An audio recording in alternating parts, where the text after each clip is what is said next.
હવે આપણે પુરુષોત્તમ માસની પાવન કથા ગુરુ શિષ્યની કથા વિશે સાંભળીએ.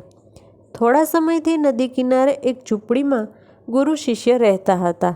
ગુરુ જ્ઞાની અને ધર્મ ધ્યાનમાં રચ્યા પચ્યા રહેતા. તેમનો શિષ્ય ગામમાં જઈ ભિક્ષા માગી આવતો. આ ભિક્ષા વડે તેઓ પોતાનો નિર્વાહ કરતા. એવામાં પુરુષોત્તમ માસ આવ્યો. નદીએ નાહવા માટે ભાવિક ભક્તોની ભીડ થતી. આટલી મોટી સંખ્યામાં નાહવા આવતા ભાવિકોથી તેને અચંબો થયો. તેને ગુરુજીને પૂછ્યું. ત્યારે ગુરુજીએ આજથી શરૂ થતા પુરુષોત્તમ માસનો મહિમા સમજાવ્યો. તેમણે શિષ્યને કહ્યું, 3 વર્ષે એક અધિક માસ આવે છે, જે પુરુષોત્તમ માસ તરીકે ઓળખાય છે.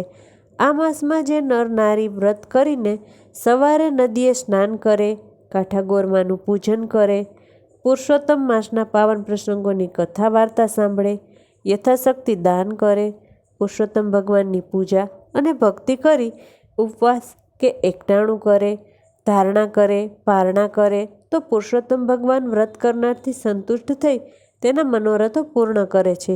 શિષ્ય કહે, ગુરુદેવ, તમે કહ્યા મુજબ કોઈ પુરુષોત્તમ માસનું વ્રત કરી તમે બતાવેલ નીતિ નિયમો પાળે તો ભગવાન સંતુષ્ટ થઈ શું આપે?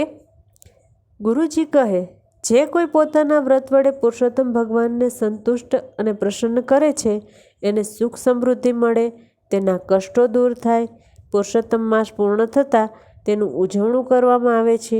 ત્યારે બ્રહ્મભોજન વખતે પ્રભુ અવશ્ય દર્શન આપે છે. પુરુષોત્તમ ભગવાનના આ વ્રતના પ્રભાવે જો દર્શન થઈ શકતા હોય તો તેનાથી રૂડું શું? તેણે તો તે સમયથી સંકલ્પ કરી વ્રત ચાલુ કરી દીધું.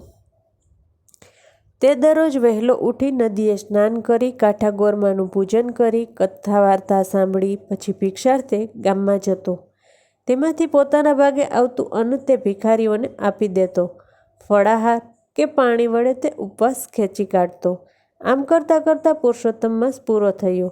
તેને ભગવાનના દર્શનની તાલાવેલી લાગી હતી. તેણે ઉજવણામાં 11 બ્રાહ્મણોને જમવા બોલાવ્યા. તેની પાસે થોડીક પૂંજી હતી. તેમાંથી તે ગામમાંથી સીધું સામાન લઈ આવ્યો. રસોઈ તૈયાર થઈ ગઈ હતી. તેની ઝૂંપડીએ બ્રાહ્મણો આવવા શરૂ થયા હતા.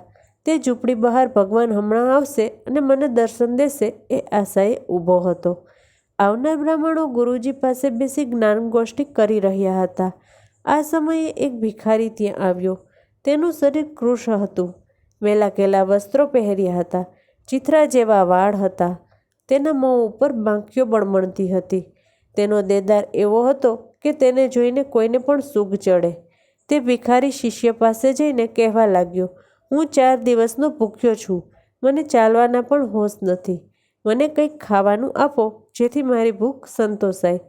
શિષ્ય ભગવાનના દર્શનની ઉત્સુકતામાં એટલો બધો રથ હતો કે ભિખારીએ દર્શાવેલ બીના તરફ તેણે લક્ષ પણ આપ્યું નહીં. ભિખારીએ ફરીથી આજીજી કરતાં તેનું લક્ષ ભિખારી તરફ ખેંચાયું. ભિખારીના દેદારથી તેને સૂગ ચડી અને ત્યાંથી ચાલી જવા કહ્યું. છતાં વારંવાર ભિખારી યાચના કરતો રહ્યો, જેથી તેનાથી કંટાળી શિષ્યે તેને લાકડીથી માર મારી દૂર તગેડી મૂક્યો. આ બ્રાહ્મણો આવી જતાં તેણે બ્રાહ્મણોને ભોજન કરાવ્યું અને યથાશક્તિ દાન દક્ષિણા આપી ઝૂંપડીના દ્વાર ઉપર ભગવાનના દર્શનની આશાએ ઊભો રહ્યો. આમ કેટલોય સમય વીતવા છતાં ભગવાનના દર્શન ન થઈ શકવાને લીધે તે ગુરુજી પાસે ગયો અને જણાવ્યું, તમે કહેલ તે મુજબ મેં પુરુષોત્તમ માસનું વ્રત કર્યું. આજે છેલ્લા દિવસે બ્રહ્મ ભોજન પણ કરાવ્યું, છતાં હજુ સુધી ભગવાને મને દર્શન આપ્યા નથી. હું ક્યારનો તેમના દર્શનની રાહ જોતો જમ્યા વગર ઊભો રહ્યો છું. ગુરુજી બોલ્યા, હે શિષ્ય, એ શક્ય નથી. ભગવાન અવશ્ય આવશે. કદાચ તું ભગવાનને ઓળખી શક્યો નહીં હોય. શિષ્ય બોલ્યો, હે ગુરુજી, હું ક્યારનો એ જ ધ્યાન રાખું છું, પણ અહીં કોઈ આવ્યું જ નથી. એક ગંદો ભિખારી આવીને કચકચ કરતો હતો, તેથી મેં તેને લાકડીનો માર મારી પગાળી મૂક્યો. ગુરુ જ્ઞાની હતા. તે સમજી ગયા કે ભગવાન સ્વયં ભિખારી સ્વરૂપે અહીં આવ્યા હશે. શિષ્ય તેને ઓળખી શક્યો નહીં હોય. ગુરુજીએ તરત સમાધિ લગાવીને જોયું તો તેમને ખાતરી થઈ ગઈ કે સ્વયં પુરુષોત્તમ ભગવાન જ ભિખારી સ્વરૂપે આવ્યા હતા.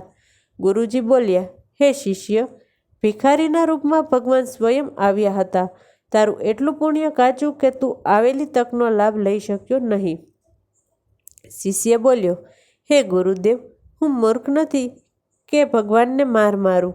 મેં તો ભગવાનની પૂજા કરવા માટે બધી તૈયારી કરી રાખી છે, પણ ભગવાન આવ્યા જ નથી. શિષ્યને ગળે આ વાત ન ઉતરી.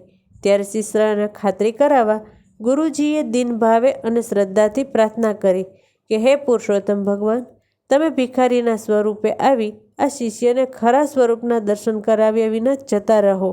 તેનાથી તેની શ્રદ્ધા તૂટી જશે. તેના બધા અપરાધ ક્ષમા કરી તેને દર્શન આપો કૃપાનાથ. ગુરુજીની પ્રાર્થનાથી તરત પુરુષોત્તમ ભગવાન પ્રગટ થયા. તેમના તેજનો પાર નહોતો. અનુપમ રૂપ હતું, છતાં તેના શરીર ઉપર લાકડીની મારના સોળ ઉઠેલા હતા. ભગવાનના શરીર ઉપર લાકડીના સોળ જોઈને શિષ્ય તરત તેમના ચરણોમાં ઢળી પડ્યો અને પોતાની થયેલ ભૂલ બદલ વારંવાર માફી માંગવા લાગ્યો. ભગવાન બોલ્યા, હે મૂર્ખ શિષ્ય, મારા સ્વરૂપ અનેક છે.